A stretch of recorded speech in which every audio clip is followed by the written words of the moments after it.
A gathering of over 40 people from the National Weather Service converged on Waterloo and Cedar Falls, Iowa during the week of June 14th for their annual golf tournament.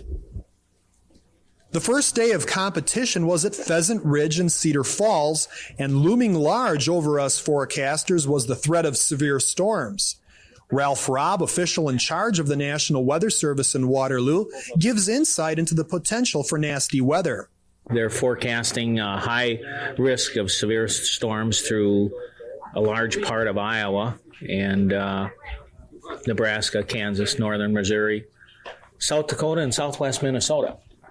But do these weather buffs look worried about the potential hazardous conditions? Of course not. They are more than ready to take on the challenge of not only their golf game, but also any rain, hail, or wind that may come their way.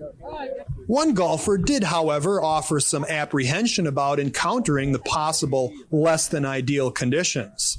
That's as long as we don't get chased off the golf course. We don't need any lightning while we're out here playing. Brian Hahn from the National Weather Service Forecast Office in Milwaukee, Wisconsin, and coordinator of the tournament, says the annual golf event is fast becoming a tradition with its roots right here in Iowa.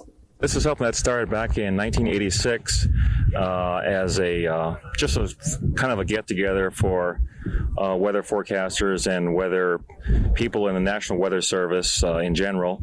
And it started out in Des Moines, Iowa, 86, and we moved to a different place every year, somewhere in the central part of the United States.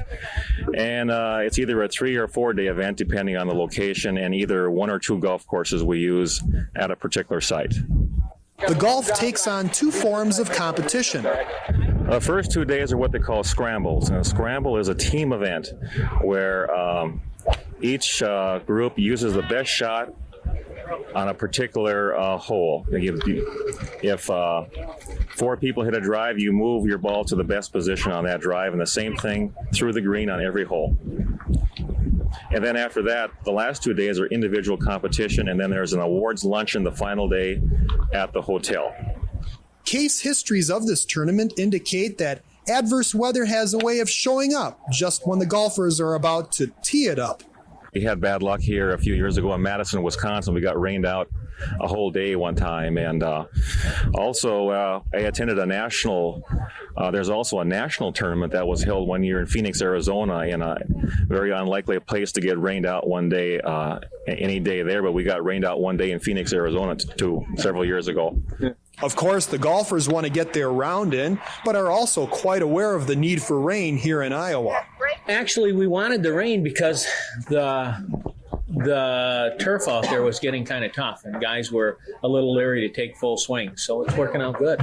We're due for rain, most definitely. Yeah, it's been a long time. Same thing in Rochester. We've had about 5/100ths of an inch for this month. So, yeah, we're here playing golf. First time really this year, and, yeah, it's going to rain for sure. It's a gimme. We had a good one last night, and I enjoyed that because the people need it up here. Some theories as to why Mother Nature would want to rain on the forecasters' golf days? Well, maybe it's because we're all wet.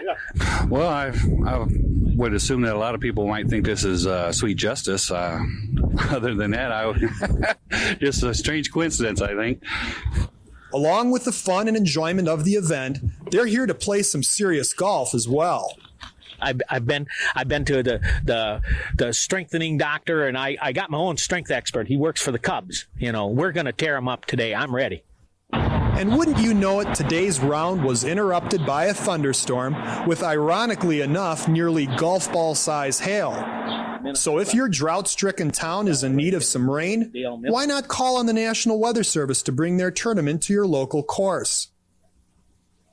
This is Paul Collar from the National Weather Service in Waterloo, reporting for Sights and Sounds.